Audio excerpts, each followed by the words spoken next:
Bem, nós estamos aqui no estande do Comitê da Bacia Hidrográfica do Rio São Francisco, em pleno desenvolvimento do 8º Fórum Mundial da Água, e o nosso estande do Comitê do São Francisco é um espaço democrático, onde o tema da gestão sustentável das águas, sobretudo na Bacia do São Francisco, é o tema dominante.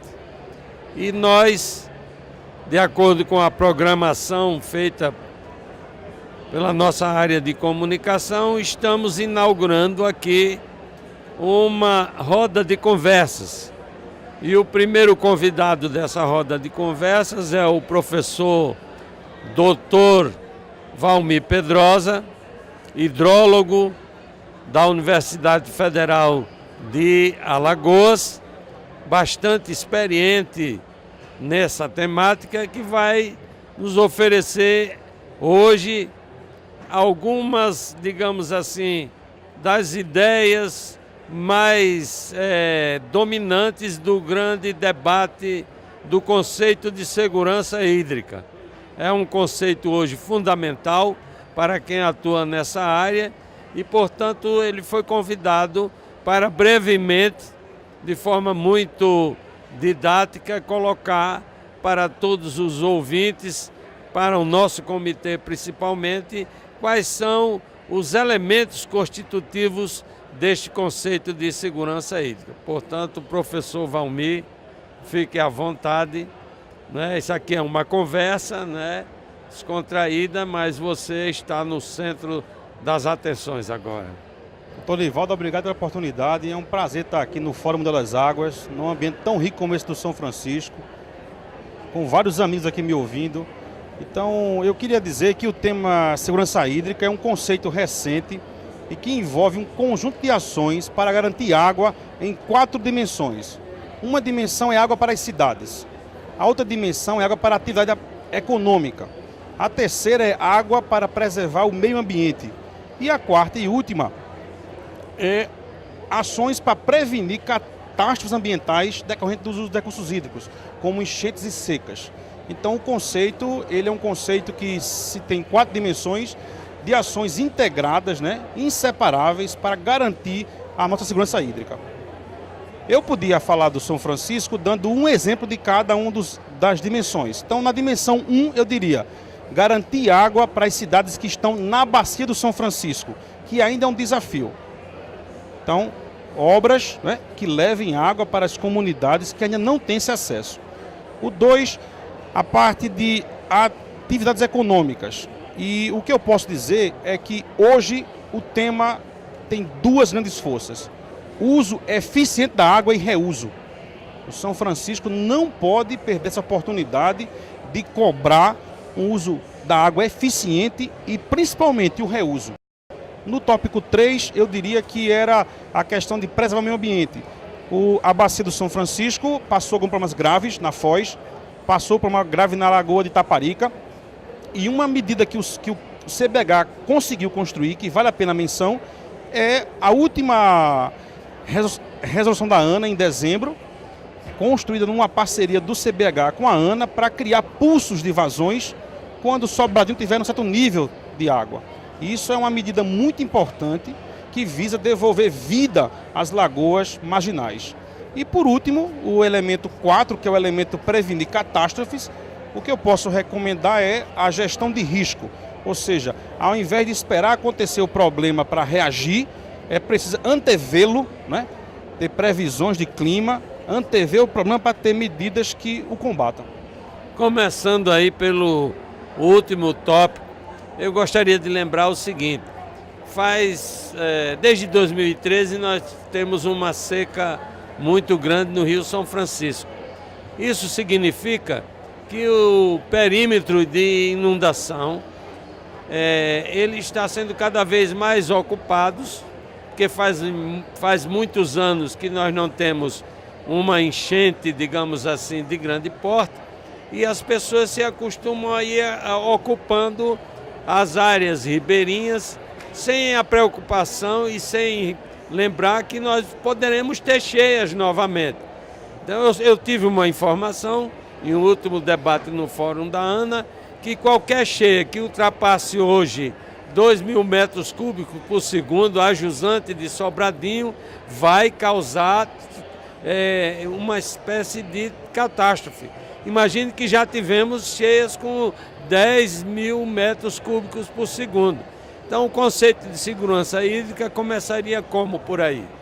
Esse fenômeno aconteceu agora há pouco, né? Porque houve um despacho térmico que teve que ser feito pela Chesf, liberou um pouco mais de vazão e destruiu algumas propriedades, né, de bares que já estavam acostumados com o rio com a calha muito baixa.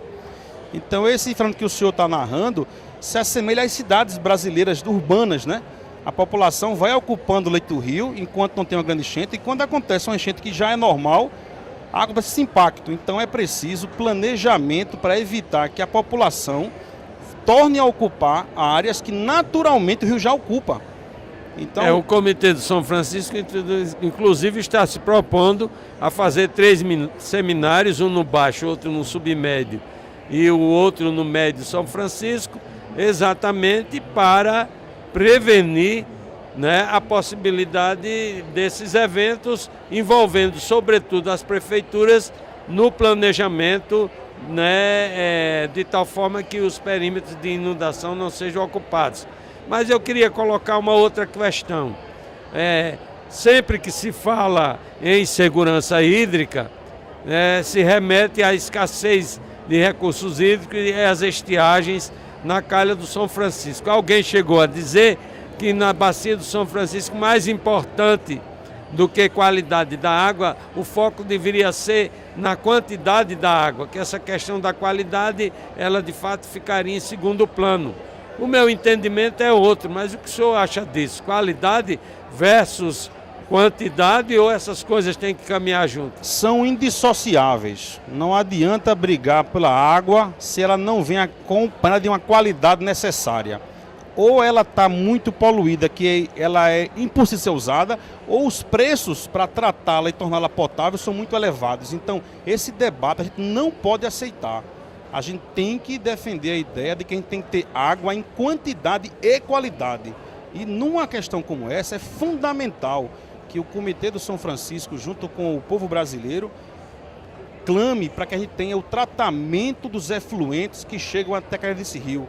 É inadmissível que no ano de 2018 a gente conviva com a bacia, quase todas as cidades lançando esgoto in natura nesse rio. Agora, o conceito de segurança hídrica no São Francisco, a meu ver, ele está indissociavelmente ligado, indissoluvelmente ligado à questão da nossa região semiárida.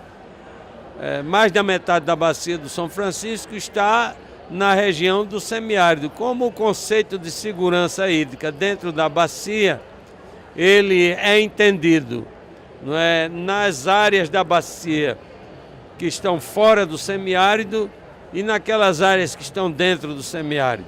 Essa situação é uma boa pergunta, porque parece um paradoxo, né? Eu queria comentar que às vezes você está em Manaus, na beira de Manaus, uma cidade com grandes águas, e falta água em alguns bairros. Então o fato de ter água na calha, muitas vezes não assegura que a região em torno da calha tenha essa água. Então é preciso que a gente tenha rede de distribuição com qualidade, para que a população que viva na bacia, que é de semiárido, tenha água acessível em casa. Isso é um direito que a gente tem que oferecer. Um direito do cidadão de morar na bacia e ter água em boa qualidade e boa quantidade. O que é que você acha do semiárido brasileiro? É quase 1 milhão de quilômetros quadrados. Ele é viável do ponto de vista de um projeto nacional? Sem dúvida, o semiárido às vezes ele é usado como um problema nacional, e eu penso justamente o contrário. O semiárido é um bioma, a Caatinga é um bioma brasileiro de uma riqueza inestimável, e há muitos potenciais lá dentro. Notadamente do turismo, notadamente atividades econômicas que não degradam a Caatinga. Vide o caso da Bahia, onde tem um grande potencial, assim como Alagoas e Sergipe, de turismo nesse rio. Então, o Nordeste brasileiro, assim como outras regiões do mundo que também são secas, tem um grande potencial de desenvolver a região de maneira equilibrada, sustentável e promovendo uma vida melhor para quem mora na região. E qual seria a correlação, o senhor é um hidrólogo respeitado no país inteiro, qual seria a relação entre segurança hídrica e, digamos assim, potencial produtivo da Bacia do São Francisco, sobretudo para a agricultura? Onde fica aí, onde ficam os limites, não é, do uso quantitativo e qualitativo da água nessa relação? É preciso reconhecer, como todo mundo sabe, que o Brasil é um grande player internacional no agronegócio, né? Produzindo grãos, produzindo energia renovável, como é o caso do bagaço de cana, mas é preciso cada vez mais apostar em duas questões. Primeiro, o uso eficiente da água. É inadmissível que hoje no Rio São Francisco as pessoas ainda irriguem com métodos do século XVIII, métodos de inundação. A agenda atual do Brasil exige uma irrigação com mais eficiência, elevada em função disso. O segundo é o reuso. Há um grande potencial da gente implementar o reuso na bacia do Rio São Francisco. Eu cito um exemplo.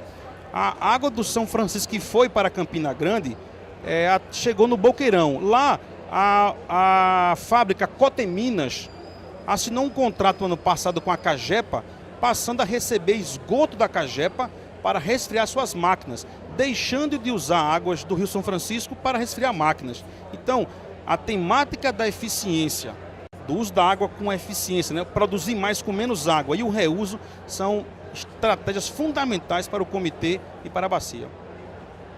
Voltando ao tema da segurança hídrica, o semiárido brasileiro tem pouca água, mas tem muita energia, sobretudo solar.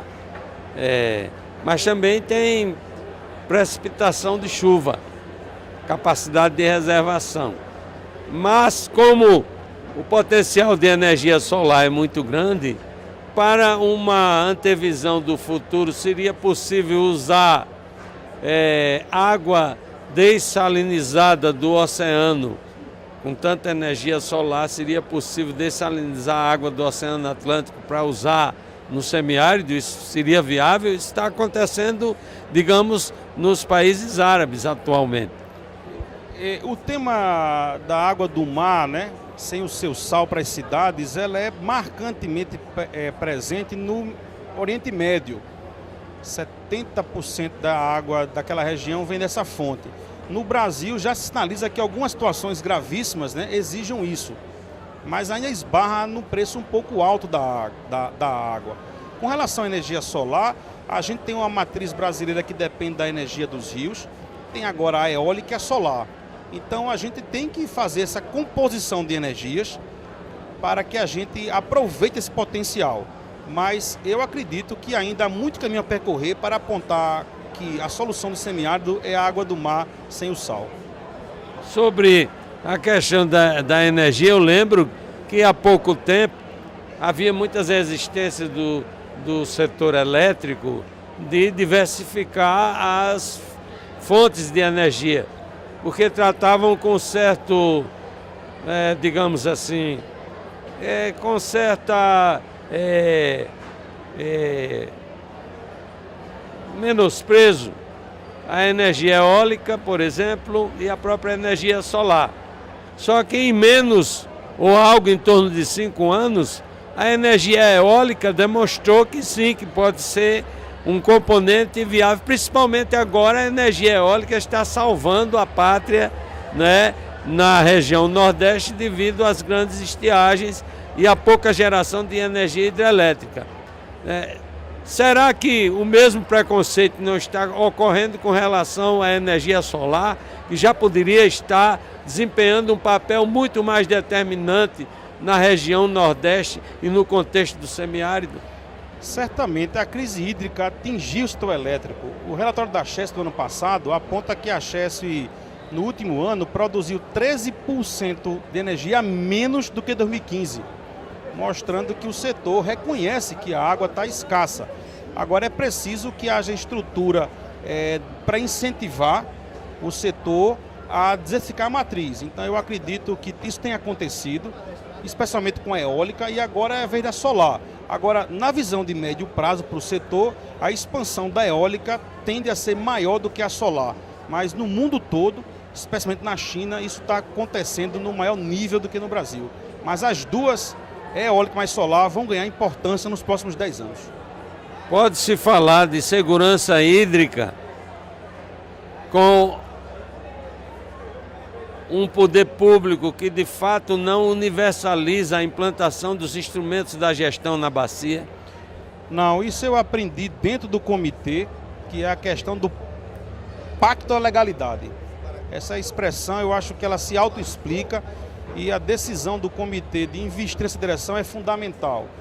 É trabalhar dioturnamente para que o comitê e a região tenham implementado todos os instrumentos da Lei 9433. Eu acho que o sucesso do trabalho do comitê depende dessa linha de ação, que é muito bem-vinda para a bacia. O senhor acha que os comitês, representando a base do sistema de recursos hídricos, de fato sinalizam, digamos assim, para uma gestão participativa e compartilhada das águas, como é a tendência que está sendo explicitada no mundo inteiro como saída para isso? Sem dúvida, eu testemunho que esse ambiente onde o comitê participa das decisões, ele hoje, eu não vejo como ele retroceder. Eu já experimentei pelo comitê vários momentos onde o comitê é ouvido, onde o comitê tem as suas reflexões entendidas e transformadas em legislação.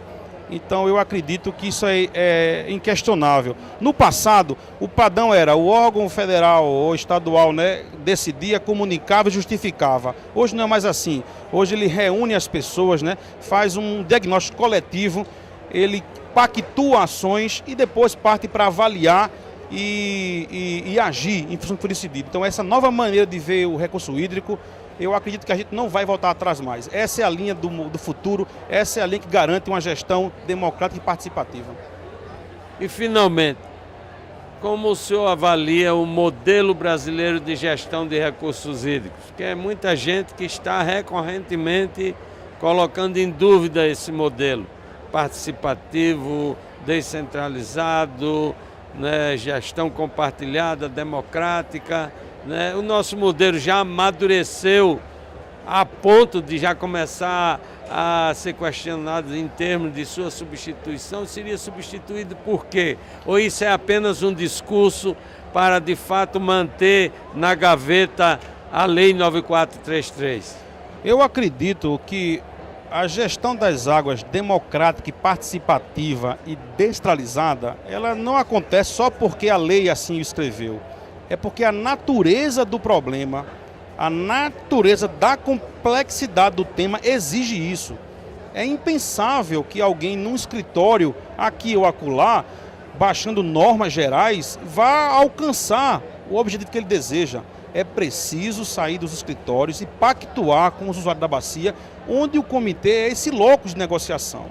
Todas as vezes que o Brasil apostou nisso, saiu melhor. Não é aceitável mais hoje um escritório, qualquer que seja, tentar regular essa questão, normatizar, sem a participação de quem vive na bacia.